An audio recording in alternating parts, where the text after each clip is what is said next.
Hello everyone, कसे आहात? मजेत आहात ना? सगळ्यांना श्री स्वामी समर्थ.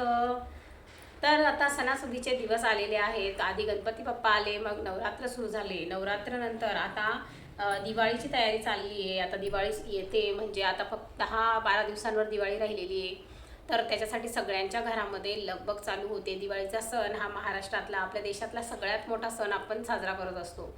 पण दिवाळीचं प्रिपरेशन करण्याआधी काही गोष्टी आपण लक्षात ठेवायला पाहिजे. जर हा व्हिडिओ तुम्ही पूर्ण बघितला तर तुम्हाला नक्कीच समजेल की आपण या दिवाळीला तयारी करण्याआधी ह्या गोष्टी लक्षात ठेवणं अत्यंत गरजेचं आहे की आपल्याला दिवाळीचं प्रिपरेशन कसं करायचं आहे. तर दिवाळीच्या प्रिपरेशनमध्ये आधी काही गोष्टी लक्षात ठेवणं गरजेचं आहे. ते म्हणजे दिवाळीची तयारी करताना आपण सुरुवात करतो साफसफाईने.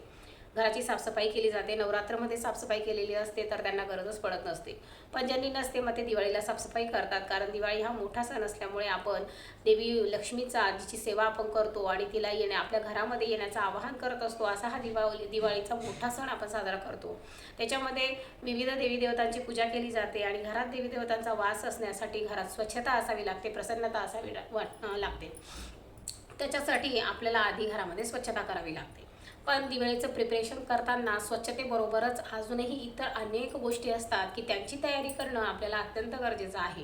त्याच्यामुळे एक लिस्टच करणं गरजेचं असतं की दिवाळीच्या वेळेस आपल्याला काय काय करायचं आहे. तर एक लिस्ट करा. त्याच्याने कसं होतं की कुठलेही कामं असे एकावर एक मग आपल्याला बर्डन पडत नाही कामांचं. वेळेत कामं पूर्ण होतात. एक झालं नाही वेळेत असं होत नाही. त्याच्यामुळे एक लिस्ट करायची कामांची आणि त्या लिस्टने आपण नियमानुसार कामं करत जातो एक एक दिवशी आणि आपले कामं हे वेळेत पूर्ण होतात. तर लिस्टमध्ये सगळ्यात आधी येईल साफसफाई. तर घराची साफसफाई झाल्यानंतरचं काम महत्त्वाचे असतात. ते म्हणजे घरामध्ये काय काय वस्तू आहेत नाही आहेत त्यांची शॉपिंग करणं, त्या घरात मार्केटमधून घरापर्यंत आणणं हे खूप महत्त्वाचं आहे. पण त्याआधी मागच्या वर्षीच्या दिवाळीला आपण कुठल्या वस्तू खरेदी केलेल्या आहे. जसं की तोरण बघायचं आहे आपल्याला. मागच्या वर्षी आपल्याला पिलो कव्हर्स, बेडशीट्स, म्हणजे घरामध्ये आपण ज्या विविध वस्तू आणतो, घरात डेकोरेशनसाठी आणतो किंवा बेडशीट्स, पिलो कवर अशा ह्या प्रत्येक रूमसाठी आपण ज्या वस्तू आणतो किंवा बाहेर टांगलेले जे घराच्या ज्या वस्तू असतात, ॲक्सेसरीज असतात बाहेरच्या, त्या आपण बघायला पाहिजे की मागच्या वर्षी आपण कोणत्या आणलेल्या होत्या, कोणत्या नवीन आहेत की ज्या आपण यावेळेस वापरू शकतो. तर ते आधी आपण बघायला पाहिजे. जर आपल्याकडे दिवाळी सण साजरा होईल अशा वस्तू अवेलेबल असतील तर आपल्याला गरजच पडत नाही नवीन काही वस्तू दुसऱ्या कोणत्या विकत घेण्याची. त्यामुळे आपले पैसेही वाचतात आणि आपला टाईमही वाचतो. त्याच्यामुळे आपण दिवाळीची खरेदी करण्याआधी मागच्या वर्षीचं सामान एकदा नक्की चेकआउट केलं पाहिजे की आपल्याजवळ काय आहे, किती दिवे पडलेले आहेत, किती मागच्या वर्षीच्या वस्तू, लायटिंग्स कशा आहेत, त्यानंतर तोरणं कशा आहेत, देवाच्या वस्तूंमध्ये आपलं काय काय पडलेलं आहे, काय आपल्याला आणावं लागेल, हे सगळं आपलं ह्या वस्तूंच्या आधी आपण म्हणजे पाहणी केली पाहिजे आणि त्यानुसार मग आपण बाजारात जाताना एक लिस्ट केली पाहिजे की आपल्याला ह्या वस्तू आणणं जरुरी आहे आणि ह्या काही गरजेचं नाही आहे ह्यावेळेस, ह्या दिवाळीला या वस्तूंवर तर आपलं चालून जाईल. तर अशा पद्धतीने आपल्याला आधी लिस्ट करायची आहे. त्यानंतर बेडशीट झालं, पिलो कवर झालं, ते पण आपण एकदा बघितलं पाहिजे की आपल्याला सणासुदीला कोणते वापरायचे आहे. त्यानुसार जर असतील तर आपल्याला तेही खरेदी करण्याची गरज पडत नाही. त्याच पद्धतीने महत्त्वाचं म्हणजे आपण जे फेस्टिवलसाठी कपडे घालत असतो तर त्या कपड्यांमध्ये आपल्याला कोणते कपडे आपल्याला म्हणजे कोणती साडी जर आपल्याला नेसायची असेल तर आपल्याला जर नवीन साडी घ्यायची असेल तर ती लवकरात लवकर आपण घेतली गेली पाहिजे, म्हणजे तिचं आपल्याला वेळेवर ब्लाऊज मिळतं. कारण हाच एक इश्यू असतो की आपल्याला ब्लाउजेसच लवकर मिळत नसतात. त्याच्यामुळे मॅचिंग ज्वेलरी आपल्याला घ्यायची असते. त्यासाठी आपण लवकरात लवकर दसरा संपतानाच किंवा दसऱ्याच्या आधी नवीन साडी घेऊन ठेवली तर आपल्याला वेळेवर ब्लाऊज, त्याच्या मॅचिंग ज्वेलरी सगळं घेता येतं. कारण दिवाळीचे हे 4-5 दिवस सेलिब्रेशन असतं.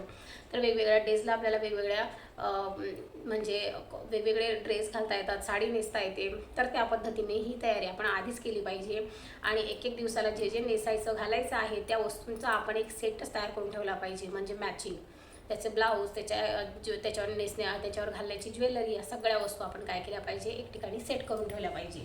म्हणजे आपल्याला वेळेवर आपली गडबड होत नाही आणि हाताशी आपल्याला कपाट उघडल्यानंतर आपल्याला जे वस्तू म्हणजे जे पण आपल्याला ड्रेस साडी नेसायची असेल ते आपल्याला लगेच मिळतं. म्हणून आपलं पटकन तयारी पण होते. कारण की सण म्हटला की घरातलीही कामं असतात, स्वयंपाक असतो, सगळं बनवण्याचं आपल्यावर जबाबदारी असते. त्याच्यामुळे फक्त तयारी करणं हेच एक काम नसून इतरही अनेक कामं असतात. म्हणून ह्या गोष्टी आपण आधीच प्रिपेअर करून ठेवल्या पाहिजे. त्याच पद्धतीने आपल्याला देवघराजवळ, कारण की दिवाळी म्हणजे अनेक देवी देवतांची सेवा आपण या दिवाळीमध्ये करत असतो. म्हणून आपल्याला आपल्या देवघरामध्ये महत्त्वाच्या असणाऱ्या अगरबत्त्या, धूप, वाती या सगळ्या वस्तू आपण आधी बघितल्या पाहिजे की आपल्याला आपल्या घरामध्ये सफिशियंट म्हणजे दिवाळीच्या पूजेसाठी वस्तू आहेत की नाही, वाती कोणत्या आहे, आपल्याला कोणत्या लागत आहे, सेवेसाठी लागणाऱ्या अनेक वस्तू आपल्याला आता बाजारामध्ये अवेलेबल आहे. दिवाळीच्या सेवेसाठी अनेक सेवा दिवाळीमध्ये दिल्या जातात. त्या सगळ्या सेवांसाठी लागणाऱ्या वस्तू आपल्याकडे आहेत का याची एक लिस्ट करा. आणि आधीच्या आधी ज्या असतील वस्तू अवेलेबल त्या आपल्याला घ्यायची गरजच पडत नाही जर आपण आधीच चेकआउट केलं तर. आणि मग नंतर ज्या नसतील त्या वस्तूंची लिस्ट करून आपण ती वेळेच्या आधी घेऊन आलं पाहिजे, म्हणजे आपल्याला वेळेवरती घाई होत नाही आणि निवांतपणे आपल्या सेवाही होतात. म्हणून आधीच तुम्ही या सगळ्या वस्तू बघा. आपल्याकडे लक्ष्मीपूजनासाठी प्रॉपर पाटावर टाकायला कापड आहे का, धूप दीप आपल्याकडे आहेत का, चांगले दिवे वगैरे.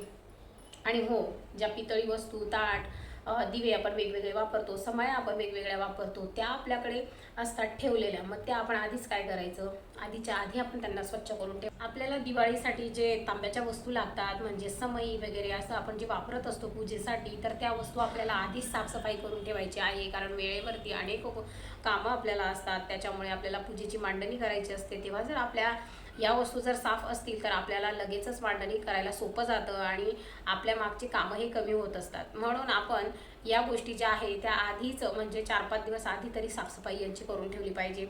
त्याचप्रकारे आपल्याकडे आपल्याला जर कोणाला गिफ्ट्स द्यायचे असतील तर ते गिफ्ट्सही तुम्ही लगेच खरेदी करा. आणि खरेदी करून झाल्यानंतर आधी तुम्ही बघा तुमच्याकडे आधीचे काही गिफ्ट्स पडलेले आहेत का. मग ते गिफ्ट्स जर असतील तर तुम्हाला नंतर किती लागत आहे त्या पद्धतीने तुम्ही नंतर घेऊन या आणि मग त्यांची पॅकिंग करून तुम्ही ठेवू शकता. म्हणजे वेळेवरती तुम्हाला ते द्यायला कामी येतात आणि तुमची धावपळही होत नाही की काय आणायचं काही नाही. आणि आता कसं आहे ना की दिवाळीच्या सीझनमध्ये खूप सारे सेल असतात. ऑनलाईन शॉपिंग जर केलं तर खूप सारा फायदा आपला त्यामध्ये होत असतो. म्हणून तुम्हाला आताच काही कोणाला घ्यायचं असेल तर ऑनलाईनही बघा आणि मॉल्समध्येही जाऊन तुम्ही चेकआउट करा. तुम्हाला नक्कीच चांगल्या ऑफर्समध्ये गिफ्ट्स मिळतात. त्याच पद्धतीने तुम्हाला जर ऑनलाईन शॉपिंग करायची असेल, काही तुम्हाला ऑर्डर साडी ड्रेसेस करायचे असतील तर तुम्ही ते आताच करा. कारण की दिवाळी सेल म्हणजे ऑर्डर करा किंवा विशलिस्ट करून ठेवा. कारण जेव्हा दिवाळी जवळ येते तेव्हा सेल चालू होतात, तेव्हा चांगले ऑफर असतात, तेव्हा मग आपण विशलिस्टेड केलेले ड्रेस लगेचच मागवू शकतो. म्हणजे मग आपला वेळ तितका वाचतो. बघण्याचा वेळ हा खूप जातो ऑनलाईनमध्ये, त्याच्यामुळे आपला वेळ हा वाचत असतो. म्हणून आता तुम्ही ते गोष्टी ज्या आहेत त्या विशलिस्ट करून ठेवा. तुम्हाला जर किचनसाठी काही अप्लायन्सेस घ्यायचे असतील तर ते सुद्धा तुम्ही ऑनलाईन चेक करून ठेवा, तेही विशलिस्ट करून ठेवा. अनेक डेकोरेटिव्ह गोष्टी ह्या ऑनलाईन मिळतात. डेकोरेशनचे दिवे मिळतात, अनेक कॅन्डल्स वेगवेगळ्या मिळतात, माळा मिळतात, तोरणं मिळतात, अनेक दिवाळीसाठीच्या वस्तू अगणित ते सांगूच नाही शकत आपण. इतके वेगवेगळे डेकोरेटिव्ह साहित्य आयडियाज ह्या दिलेल्या असतात ऑनलाईन ॲप्समध्ये. तर तुम्ही ते पण बघू शकता. तुम्हाला काहीही त्याच्यावर आवडलं असेल तर विशलिस्ट करून ठेवा. ज्यावेळेस सेल आउट होतात त्यावेळेस तुम्ही मग ते लगेचच ऑर्डर करू शकता आणि तुम्हाला त्या वस्तू वेळेत मिळतात. म्हणून दिवाळी आधी ह्या गोष्टी लक्षात ठेवणं अगदी महत्त्वाचे आहे. त्याच पद्धतीने तुम्हाला दिवाळीच्या 4-5 दिवसामध्ये कुठले कुठले पदार्थ बनवायचे आहे त्याचीही लिस्ट तुम्ही तयार करून ठेवा. म्हणजे कसं होईल, वेळेच्या त्यावेळेस तुम्हाला बनवायचं असेल त्याआधी तुम्ही किराणा करताना ह्या सगळ्या वस्तू घरामध्ये आणून ठेवाल. म्हणजे वेळेवर तुमचं माइंड सेट असेल की तुम्हाला काय करायचं आहे आणि तुम्ही त्या घरात वस्तू अवेलेबल असल्यामुळे पटापट ते बनवून मोकळं होऊ शकतात.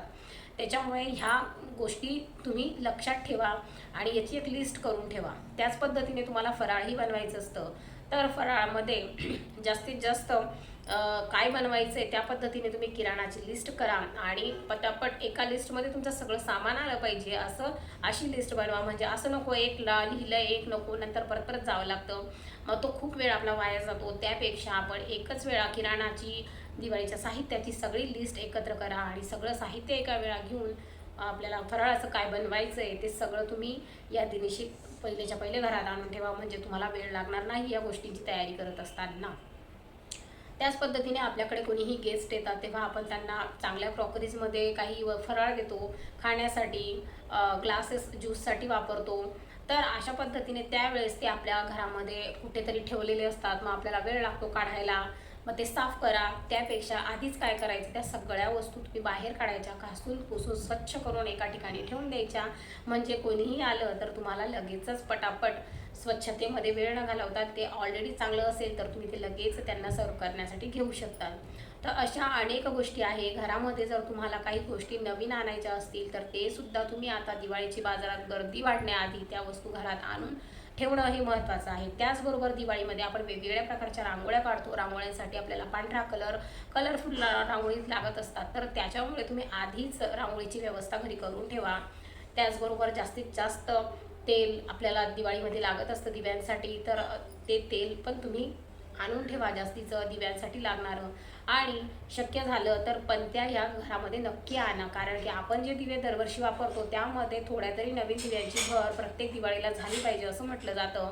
आणि जास्तीत जास्त जे असे रस्त्यावर असे बसलेले असतात ना पणते विकायला, गोरगरीब लोक, त्यांच्याकडनं घेण्याचा जास्तीत जास्त प्रयत्न करा. कारण की मोठ्या मोठ्या होलसेल व्यापारी किंवा इतर चांगल्या लोकांकडनं घेत असताना आपण या छोट्या लोकांना विसरलं नको पाहिजे, कारण त्यांचं सुद्धा जो पोट आहे ह्या गोष्टींवरती असतं.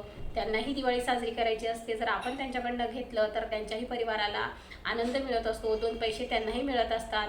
आपण मॉल्स, मोठ्या मोठ्या शॉप्समधून खरेदी करतो त्यावेळेस आपण आपलं बघत असतो, पण व्यापारी हे मोठे पटापट होतात, पण छोट्या छोट्या हे जे विक्री करणारे लोक असतात त्यांच्याकडे कोणी बघायचं. त्याच्यामुळे अशा विक्रेत्यांकडनं नक्की माल विकत घ्या. आणि मातीच्या पणत्या तर नक्कीच घ्या. इतरही घ्या डेकोरेटिव्ह, पण कोणाला मदत म्हणून जर तुम्हाला काही घेता आलं तर ते तुम्ही नक्की करा. कारण की दिवाळी हा सण फक्त श्रीमंताचा नाही आहे, तर गरिबाचा सुद्धा आहे. त्यांचाही अधिकार आहे खुश राहण्याचा, त्यांच्या घरातही अधिकार आहे त्यांना दिवाळी चांगल्या पद्धतीने साजरी करण्याचा.